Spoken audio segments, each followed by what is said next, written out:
어, 우리 대부분의 기성세대들, 지금은 이 자리에는 다 기성세대라고 할 수 있는 사람들이 앉아 있는데, 우리 일생을 지내면서 한 번쯤은 학교에서나 또 학원에서 체벌의 경험이 있을 겁니다. 요즘은 체벌이 금지되어 있어요. 벌을 세우는 것도 금지되어 있다라고 얘기합니다. 그래서 요즘 세대들은 체벌이라고 하는 것에 대해서 굉장히 이해를 못하고 반감을 가지고 있습니다. 예전에는 체벌이 교육의 한 방식이라고 해서 가능했습니다. 그리고 그것도 심한 체벌도 다 교육의 일환이다 생각해서 감당하는 세대를 우리는 살았습니다. 또 우린 가정에서도 부모님께 가정교육이라고 하는 명목하에 많이 맞았던 것 같습니다. 아마 여러분들도 가정에서 말 안 듣는다고 해서 잘못됐다고 해서 매맞은 경험이 한두 번 다 있으실 겁니다. 자, 없는 사람 손 들어보세요 라고 하면 아무도 없을 거예요. 그렇죠? 학교도 집에서도 같은 매를 맞습니다. 근데 매 맞은 후의 느낌은 전혀 다릅니다. 저 같은 경우는 학교에서 매를 맞았을 때는, 체벌을 당했을 때는 매우 기분이 나빴습니다. 근데 집에서도 동일하게 같은 이유는 아니지만 집에서도 부모님께 매를 맞았을 때는 가슴이 아팠습니다. 학교에서는 기분이 나빴고 가정에서는 가슴이 아팠어요. 학교에서 맞을 경우는 난 잘못도 없는데 왜 나를 이렇게 때릴까? 너무 많이 때리는 거 아니야? 전 남자 고등학교를 다니고 남자 중학교를 다녀서 그런지 한 번 맞기 시작하면 20, 30대는 그냥 맞았습니다. 억울함이 있었습니다. 왜 잘못도 없는데 왜 나를 때릴까? 이렇게 너무 심한 거 아닌가? 여러분도 같은 마음이었겠죠? 그러나 집에서는 한두 대 맞았어요. 또 많이 맞아봤자 세네 대. 근데 집에서는 억울함보다는 부끄럽고 죄송하고 맞아서 몸이 아픈 것보다는 마음이 더 아픈 것을 느꼈습니다. 이렇게 맞았을 때, 집에서 맞았을 때, 부모님께 체벌을 당했을 때 왜 가슴이 아픈 걸까요? 왜 몸 아픈 것보다는 마음이 아픈 걸까요? 그것은 사랑으로 맞았기 때문에, 사랑 때문에. 나를 사랑하시는 마음, 부모의 마음으로 자식을 향해 결단의 마음을 품고 몇 번이고 생각하여 들어야만 했던 사랑이 듬뿍 담긴 사랑의 매였기에 육신의 아픔보다는, 육신의 통증보다는 마음과 가슴이 아팠던 것입니다. 그러면서 저도 저의 자녀를 향해 몇 번이고 생각하며 조심스럽게, 그러나 사랑의 마음을 담아서 자녀들을 같은 방법으로, 같은 마음으로 매를 들었었습니다. 내 자식이기 때문에 그렇습니다. 내가 부모이기 때문에 그렇습니다. 내 자식이 잘못되고 또 그 잘못된 길을 걸어가고 있다면 바로잡아야 하기에, 올바른 길을 가르치기에 매를 드는 부모의 마음, 징계를 통해서라도 돌이키게 하려는 부모의 마음, 그 아비의 마음, 그것이 바로 오늘 요엘서에서 요엘 선지자를 통해 깨달아야 하는 하나님 아버지의 마음인 것입니다. 요엘서에서 나타난 아버지의 마음은 사랑의 매를 들은 마음, 사랑의 매를 들은 아버지 그 모습 그대로였습니다. 사랑의 매는 너무나 아주 심각한, 아주 정말 요엘서에서 나타난 사랑의 매는 이스라엘 백성들이 그동안 경험해보지 못했던 매였습니다. 어떤 방식이었냐? 메뚜기 떼를 그들에게 보냄으로 나타난 것입니다. 이처럼 자연 환경, 자연 현상이 아닌 하나님의 의도를 가진 메뚜기 떼의 재앙은, 이것은 하나님의 분명한 의도, 이스라엘 백성들의 시선을 하나님께로 돌이키게 하는, 나를 바라보게끔, 하나님을 바라보게끔 하는 하나님의 분명한 의도적인 재앙이요 또 징벌이었습니다. 특히 메뚜기의 재앙을 보내신 것은 특별한 의미가 있는 겁니다. 무슨 의미냐? 이 메뚜기의 재앙은 우리가 잘 아는 재앙이 있죠. 10가지의 재앙 중 하나였습니다. 하나님의 예전에 하나님을 대항했던 애굽 백성들에게 내렸던 재앙이라는 것이, 하나님의 백성들을 출애굽하지 못하도록 막았던 바로와 그 모든 것에 동조했던 애굽 백성에게만 내렸던 메뚜기의 재앙, 그 재앙이 이제 하나님의 백성에게 동일하게 내려진다고 하는 것입니다. 더욱 애굽에 내렸던 재앙보다 더 심각하게, 더 잔인하게 백성들에게 임하고 있는 것입니다. 요엘서 1장 1절부터 4절까지 말씀을 보게 되면 부두엘의 아들 요엘에게 임한 여호와의 말씀이라. 늙은 자들아 너희는 이것을 들을지어다. 땅의 모든 주민들아 너희는 귀를 기울일지어다. 너희의 날에나 너희 조상들의 날에 이런 일이 있었느냐? 너희는 이 일을 너희 자녀에게 말하고 너희 자녀는 자기 자녀에게 말하고 그 자녀는 후세에게 말할 것이라. 팥종이가 남긴 것은 메뚜기가 먹고 메뚜기가 남긴 것은 느치가 먹고 느치가 남긴 것은 황충이 먹었도다. 정말 심각한 재앙입니다. 이 사전에 나오는 팥충이, 메뚜기, 느치, 황충은요 모두 메뚜기를 가리키는 히브리어예요.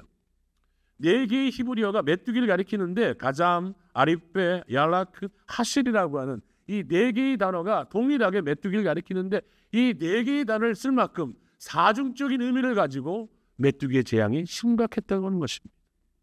그래서 그것을 피한 자가 없다라고 성경은 증거하고 있습니다. 철저하게 심판을 한 것이고, 또한 오늘 본문의 말씀, 우리 읽었던 2절의 말씀은 너희의 날이나 너희 조상들의 날에 이런 일이 있었느냐? 없다. 그리고 이것을 기억해서 너희가 기억하고 너희 자녀가 기억하고 자녀의 자녀가 기억하라. 하나님의 엄중한 심판, 하나님의 분명한 의도, 제발 너희의 눈을, 제발 이스라엘 백성들의 눈을, 너희들의 마음을 다른 곳에 향하지 아니하고 하나님을 향하면 좋겠다. 나를 바라봤으면 좋겠다. 부모가 자녀를 향해서 매를 들면서 내가 너를 잘 되려고 때리는 것이지 너를 죽이려고 때리는 것이 아니다라는 그런 마음처럼 하나님을 바라보라고 메뚜기의 재앙을 내린 것입니다. 이러한 철저한 심판의 참상은 집중적으로 5절부터 11절까지 철저하게 임하는 모습을 요엘서 1장을 통해 볼 수가 있는 것입니다. 여러분, 철저하고도 더욱 잔인하게도 임하시는 하나님의 심판과 재앙 앞에서 우리는 깊이 생각해 보아야 할 것이 있습니다. 뭐냐? 왜? 라고 하는 것입니다. 이러한 심판과 재앙의 목적이 무엇이냐? 첫 번째 목적은 공의의 하나님을 세상에 전하는 것입니다. 공의의 하나님. 하나님은 공의로우시기에 하나님의 사랑하는 자녀, 하나님의 택한 백성이라 할지라도 악한 것으로부터 돌이키기 위해서는 엄중한 처벌을 내려야 되고 그 벌에 대해서는 합당한 징벌이 필요하다는 것을 세상에 선포하는 것입니다. 즉 선민이라 할지라도 하나님의 택한 백성이라 할지라도 하나님의 자녀라 할지라도 죄악에서 돌이키기 위해서는 합당한 대가를 치르게 하는 것이 하나님의 공의라고 하는 것입니다. 선민이라도 택한 백성이라도 예외는 없다라고. 그래서 이런 공의의 하나님을 통해 세상의 모든 자들이 하나님을 두려워하게 하는 거예요. 어떻게 두려워할까요? 하나님의 자신의 자녀들임에도 불구하고 그들이 죄를 졌을 때는 이런 징벌을 내린다. 그럴진데 세상의 불의에 대해서 하나님은 초의 주저함이 없는 것이다.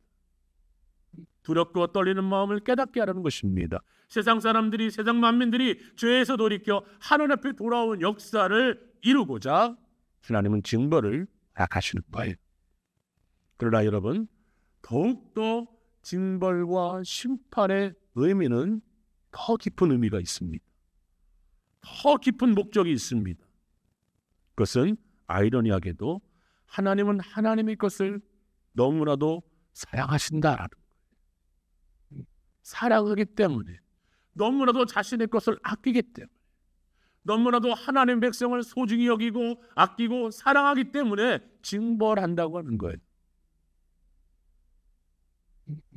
옆에 사람이 나를 한 대 치면서 내가 너 사랑하기 때문에 때리는 거야. 이해가 잘 안 되죠. 그러나 우리 성경은 이렇게 얘기합니다. 히브리서 12장 6절에 주께서 그 사랑하는 자를 징계하시고 그가 받아들이시는 아들마다 채찍질 하심이라 하였으니. 뭐라고요? 사랑하는 자를 징계하시고 그가 받아들이시는 아들마다 채찍질 하신다. 요한계시록 3장 19절은 더합니다. 물론 내가 사랑하는 자를 책망하여 징계하노니. 사랑하기 때문에. 죄를 보고 있기에, 하나님의 얼굴을 외면하고 있기에, 하나님의 말씀에 귀를 기울이지 않기에 사람마다 마음에 좋은 대로 아무런 동요함 없이 악함을 선택하여 황폐해질 대로 황폐해진 백성들을 그래도 하나님의 것이기에 끊임없이 사랑하고 끊임없이 그들에게 호소하고 끊임없이 그들이 돌아오기를 하나님은 말씀하고 징계하고 있다라고 하는 거예요. 하나님께로 그 마음을 돌이키고 하나님의 사랑을 받은 거룩한 자녀답게 살기를 원하심으로 하나님은 사랑의 매를 드신다고 하는 거예요. 여러분 이걸 믿으십니까? 믿어야 됩니다. 이것이 우리에게 깨달음이 있어야 돼요. 왜 하나님은 나를 치는 거야? 그럴 수 있나? 왜 하나님이 이럴 수 있나? 이런 고백은 아직 이 말씀의 의미, 이 징계와 심판의 의미를 깨닫지 못한 거예요. 그래서 요즘 아이들이 그런 것 같아요. 예전에도 그랬지만 저도 돌이켜보니까 학교에 가서 어떤 친구가 엄마한테 아버지한테 정말 그들의 표현 그대로 뒤지게 맞고 왔어요. 그리고 나서 친구들한테 뭐라고 얘기했는지 아세요? 우리 꼰대가 누구예요? 지 아버지를 가리키고 지 어머니를 가리키고 꼰대가 어떻게 너를 했어? 반성의 김이 왜 팼는지 왜 맞았는지에 대한 이해가 아니고 그냥 오직 맞은 것만 가지고 왜 나를 때리는지 모르겠어. 그러면서 욕을 하고 지가 나한테 해준 게 뭐냐? 이런 식으로 하는 친구들이 있었어요. 요즘도 마찬가지 같아요. 가출한 애들 아니면 좀 그 불만을 많이 가진 아이들이 물론 저는 직접 경험하지 못했지만 TV를 통해서 영화를 통해서 얘기하잖아요. 자기 아버지를 욕하고 자기 아버지의 무능함을 손가락질하고 그 어머니의 그런 못된 모습 그런 자기를 잔소리하는 부분에 손가락질하는 그게 영화에서만 나오지만 실제로 없을까요? 그들이 왜 그럴까요? 부모의 사랑을 깨닫지 못했었네. 우리 또한 마찬가지죠. 신앙생활에서 어려움을 겪고 있고 징벌을 받고 있고 심판을 받고 있는 형편 속에 있다면 왜 하나님은 나에게 이러지? 내가 뭘 잘못했다고? 라고 하나님의 사랑, 나를 너무나 사랑하시기에 내가 앉아있는 이 자리에서 내가 죄악을 향하고 하나님을 향하지 않고 하나님께 귀를 닫고 있고 예배하지 않고 정말 신앙생활에 대한 소홀함이 너무나 많이 있어도 그것이 내가 잘못하고 있음을 깨닫지 못하는 나를 향해서 하나님이 징계할 때에 왜 그러실까? 심지어는 하나님이 어디 계실까? 오늘 하나님의 사랑에는 오늘날도 동일하게 적용되고 있음을 여러분 기억하길 바랍니다. 깨닫길 바랍니다. 내가 하나님의 징계를 받고 있다 느껴진다면 하나님이 나를 심판하고 있다고 느껴진다면 우리는 심판의 무서움과 아픔과 괴로움에 앞서 하나님이 나를 사랑하고 계시는구나. 그런 신앙의 깊은 깨달음이 오늘 저와 여러분의 있기를 소망합니다. 오늘 본문이 되는 본문이 되는 성경 요엘서 2장 1절은 오늘 우리에게 임박한 여호와의 날에 대한 경고를 말씀해주고 있습니다. 요엘서 2장 1절은 시온에서 나팔을 불며 나의 거룩한 산에서 경고의 소리를 질러 이 땅 주민들로 다 떨게 할지니 이는 여호와의 날이 이르게 됨이라. 임박하였습니다. 임박한 여호와의 날, 나팔 소리가 불리며 주민들로 떨게 만드는 이 여호와의 날, 우리가 얼마나 민감하게 반응하고 있습니까? 저와 여러분은 지금 하나님께 심판을 받고 있는 형편에도 불구하고 내가 하나님께 심판을 받는지 징벌을 받는지조차도 깨닫지 못하는 영적인 어두움, 영적인 무뎌짐이 우리에겐 있지 않습니까? 우리 기도 가운데 이 악한 세대를 살아가면서 작은 경고음에도 두렵고 떨리는 마음으로 돌아서는 영적인 민감함을 우리는 얼마나 가지고 있습니까? 또한 우리 기도의 내용 가운데 하나님의 그 영적인 민감함에, 하나님의 그 사인에, 하나님 우리에게 말씀하시는 하나님의 그 의도하심에 우리는 얼마나 반응할지 그런 민감함을 달라고. 요즘 저는 하나님께 기도하는 제목 한가운데 뭐냐? 분별력을 좀 주십시오. 영적인 분별력을 좀 주십시오. 이러한 현상이 무슨 일인지, 교회 안에서 일어난 일, 세상에서 일어난 일, 나라의 정치적인 일어난 일, 경제적인 일어난 일, 모든 일을 바라보면서 그냥 사람과 똑같이 그렇구나, 그럴 수 있구나라가 아니라 이것을 통한 하나님의 분별력이 무엇인지, 영적인 분별력이 무엇인지 아는 저에게 주십시오. 그걸 원합니다. 그것에 반응하고 싶습니다. 무덤덤하게. 영적인 민감함을 달라는 기도가 저와 여러분에게 있습니까? 경고에 만성이 되어 전혀 두려워하거나 근심하는 마음이 전혀 들지 않는 돌처럼 딱딱해진 심정으로 살아가고 있지는 않습니까?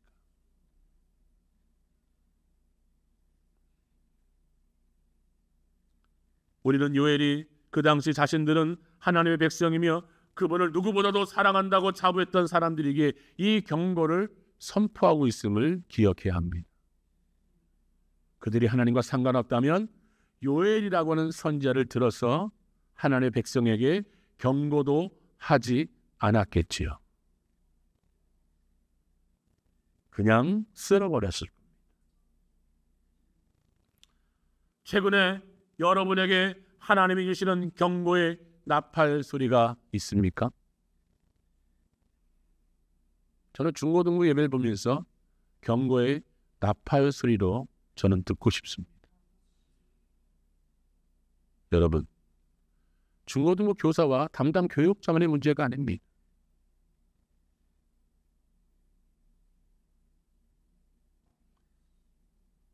정말이에요.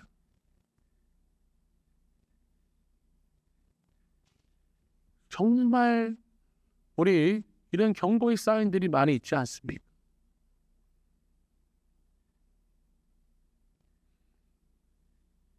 그 경고의 소리에 우리는 어떻게 반응하고 있습니까?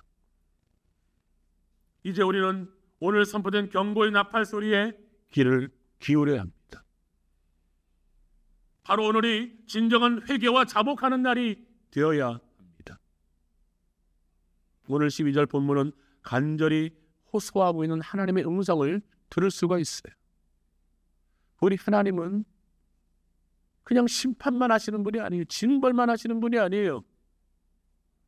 여러분 아이들을 징벌할 때, 제가 예전에 부모님께 맞을 때 항상 끊이지 않고 들었던 말이 있습니다. 그게 뭔지 아십니까? 너 잘못했어, 안 했어? 이 말 안 들어보셨어요? 그냥 죽자고 패기만 하셨나요, 어머니가? 너 죽고 나 살자 이렇게 패셨어요? 때리면서 너 잘못했어, 안 했어? 너 잘못했어, 안 했어? 물어보잖아요. 맞는 애한테. 맞아서 아파 죽겠는데 그거 계속 얘기를 해야 돼. 얘기할 때까지 때려요. 그렇지 않아요? 엄마 나 잘못했어요. 아빠는 잘못했어요. 다시는 안 그럴게요. 두 손을 싹싹 빌면 그제서야 어머님이 어떻게 합니까? 때리는 배를 멈추죠. 아니에요? 너 잘못했지. 그래 더 맞아봐 이 새끼 하면서 패는 부모가 어디 있습니까? 그래 잘못하고 깨달았니? 이제 진짜 제대로 한번 맞아보자. 패는 부모가 어디 있습니까? 그래 잘못한 걸 네가 알았구나. 그럼 고치자. 그러면서 매를 멈추자. 하나님 심령 똑같아요. 너희는 이제라도 금식하며 울며 애통하고 마음을 다하여 내게로 돌아오라. 이게 하나님 마음이에요. 이제라도. Even now라고 하는 성경이 써 있어요. 이제라도. 여러분 성경에 보면 이제라도라고 하는 성경이 지금이라도라는 의미도 있지만 영어 성경에 even now라고 써 있어요. even now. 그것이 다른 말로 지금, 너희는 곧 바로 지금 금식하고 울며 애통하고 마음을 다하고 뭐 하라고요? 내게로 돌아오라. 내게로 돌아오라. 하나님에 대한 민감함을 상실한 오늘날의 세대입니다. 주 열방교회 성도들을 향한 하나님의 마음, 아니 호소입니다. 주 열방교회 성도들이요, 지금이라도, 지금 곧 하나님이 원하시는 진정한 회개의 장소로, 돌이킴으로, 하나님을 바라봄으로, 더욱더 하나님께 구함으로, 기도함으로 나오라고 하는, 돌이키라고 하는 하나님의 호소인 줄 압니다. 13절입니다. 우리 다 같이 성경을 찾아볼까요? 요엘서 2장 13절입니다. 같이 큰 소리로 봉독해 봅니다. 시작. 너희는 옷을 찢지 말고 마음을 찢고 너희 하나님 여호와께로 돌아올지어다. 그는 은혜로우시며 자비로우시며 노하기를 더디하시며 인애가 크시사 뜻을 돌이켜 재앙을 내리지 아니하시리니. 이게 하나님이에요, 여러분. 징계를 통하여 메뚜기의 엄청난 재앙이 그들에게 있을지라도 너희가 돌이켜 마음을 찢고 하나님 앞에 돌이켜 회개하고 자복하면 한순간에 그 메뚜기를 다 없애버리겠다. 다 돌이켜버리겠다. 이게 하나님 마음이에요. 이미 재앙이 시작하여 불황이 시작되었고 심판이 시작되었을지라도 돌이키시는 분이 하나님이다라는 거예요. 우리 그 하나님을 깨닫시다. 지금 우리가 철저하게 우리 마음이 아프고 괴롭고 심령이 있다면 우리는 어떻게 해요? 지금 자포자기하는 게 아니라 에이씨 끝내는 게 아니라 지금 마음을 찢고 심정을 찢고 하나님께로 돌아오는 그 돌이킴의 발걸음이 시작되는 것입니다. 여호와께 돌아온다는 것은 무엇을 뜻합니까? 가는 방향을 조정한다는 겁니다. 돌아간다, 돌아오다 라고 하는 동사는 하던 일, 가던 일을 멈추고 원래의 곳으로 돌이킨다고 하는 뜻을 가지고 있어요. 적당한 회개는 결코 하나님을 만족시키지 못한다 라고 하는 칼빈이 이야기했습니다. 적당한 회개는 마음을 찢는 철저한 회개, 걸음을 완전히 돌이키는 전환이 지금 이곳에 일어나기를 축복합니다. 중고등부 회개하며 자복하며, 이것이 중고등부만의 회개의 자복이 아니라 우리 모두의 회개요, 자복이요, 철저한 가슴 아픔이요. 정말 우리 중고등부가 하나님의 은혜가 오는데 풍성함을 위해서 과연 나는 무엇을 할 수 있을까? 내가 해야 할 일이 무엇인가? 우리가 어떻게 해야 하는가? 기도하고 함께 합심하고 마음을 같이 기도하는 주 열방교회가 되어야 되지 않겠습니까? 그러면 중고등부회만으로 끝날까요? 아동부도, 청년부도, 각 목장도, 교회도.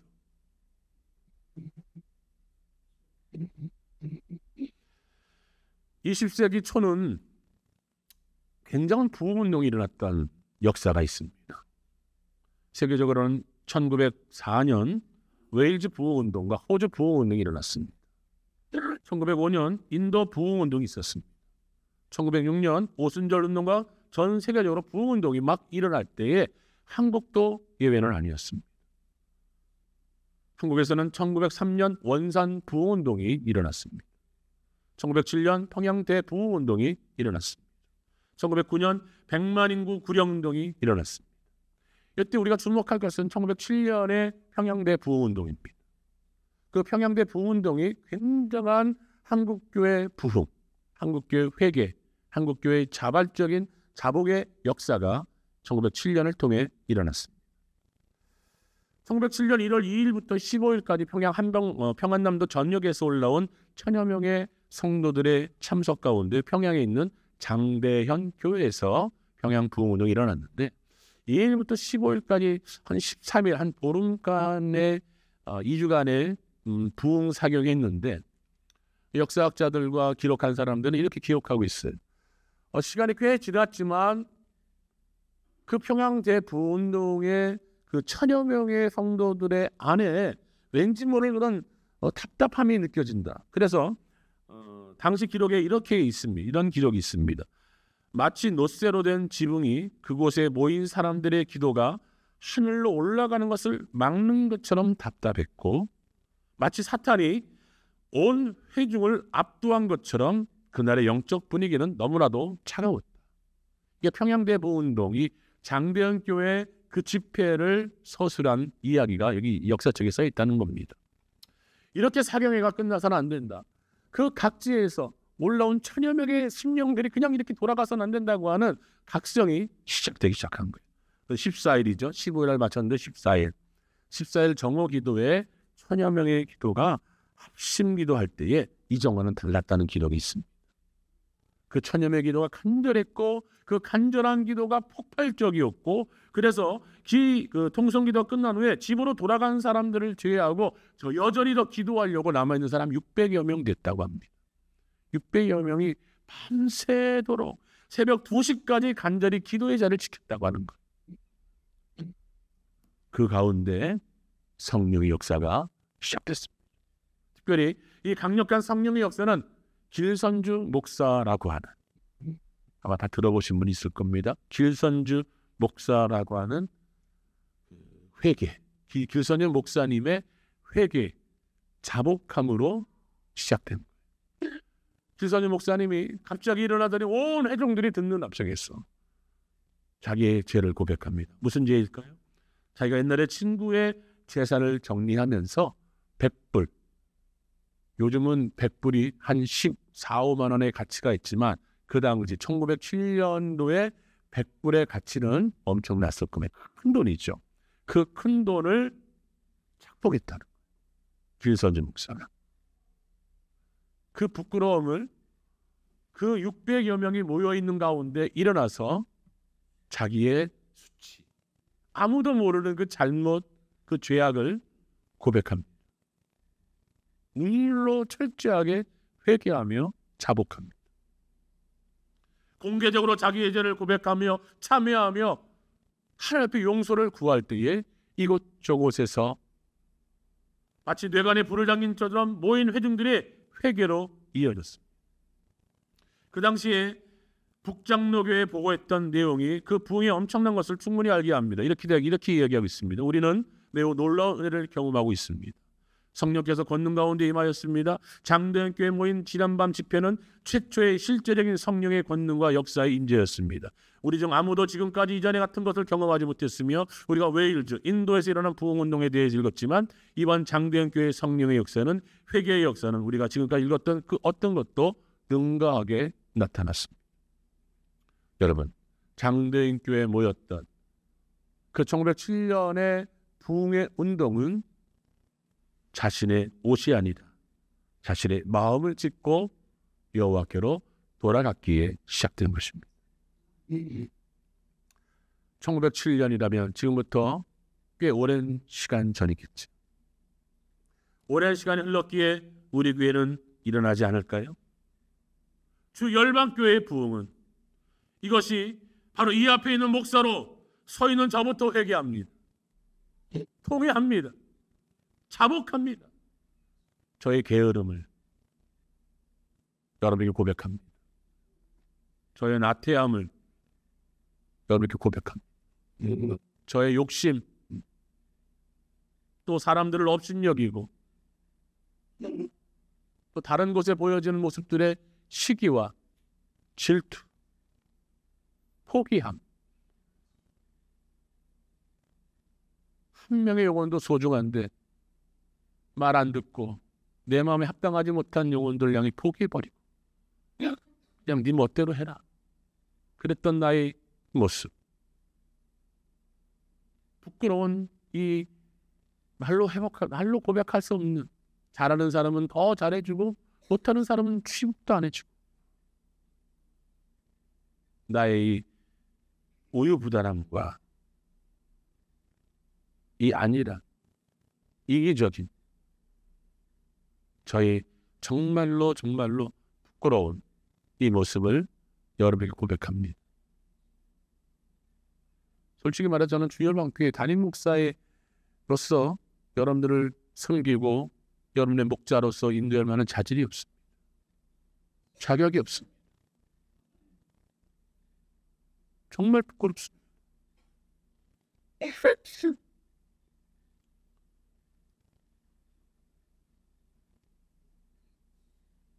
이 말씀을 준비하며 선포하며 그저 여러분에게 용서를 구하고 하나님께 용서를 구하는 것뿐입니다. 불쌍히 여겨달라고.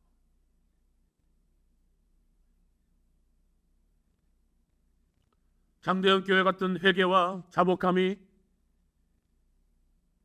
저로부터 시작하여서 청년들로, 학생들로, 주일학교로, 유치부로 퍼져나가기를, 회개와 자복함이 우리 모두의 입술을 통해 나올 수 있도록, 그래서 양적 부흥이 아니라 영적인 부흥, 하나님이 기뻐하시는, 정말 하나님만이 기뻐하시는 진정한 부흥하는 교회가 우리부터, 지금부터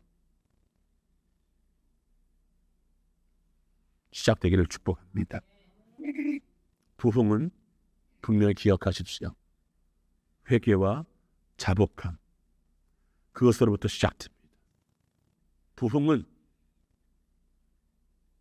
회개와 자복함으로 시작되며 그 문이 열리는 것입니다. 여러분, 잠시 마음을 정리하며 들어봅시다. 들리십니까? 하나님의 호소를 들으시길 바라요. 하나님의 호소하는 그 간절한 영적인 호소함, 돌아와라. 돌아와라. 돌아오라고 여러분을 향해서 친절하게 부르짖는 하나님의 그 호소가 여러분의 귀에 들려지길 원합니다. 그리고 그 호소함이, 그 하나님의 간절한, 하나님이 사랑하는 사람들을 향한 그 간절한 호소가 들려진다면 우리 주저하지 마시고 돌아갑시다. 애통하며, 통회하며, 자복하며 돌아갑시다. 오늘 이 예배를 통해 돌아섬의 결단과 첫걸음의 역사가 우리 모두에게 일어나길 소망합니다. 우리 목사님 너무 하시는 거 아니에요? 이 추석 명절, 이 귀한 명절 시작하면서 이런 말씀을 선포하시다니. 근데 어떻게 해요? 하나님께 돌아가야 진정 추석의 즐거움이 있지 않겠습니까? 하나님께 돌이켜야 의미 있는 추석이 되지 않겠습니까? 하나님께 돌이켜야 하나님이 기뻐하시는 은혜를 누리지 않겠습니까? 어떤 분은 아마 돌아오는 주일까지 휴식일 것이고, 어떤 분은 목요일까지 있을 수도 있습니다.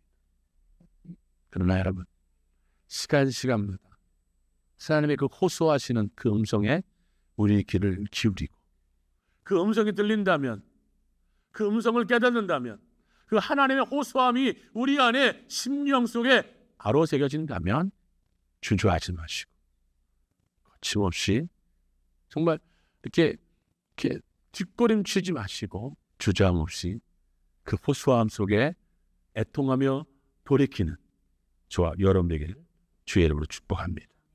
아멘.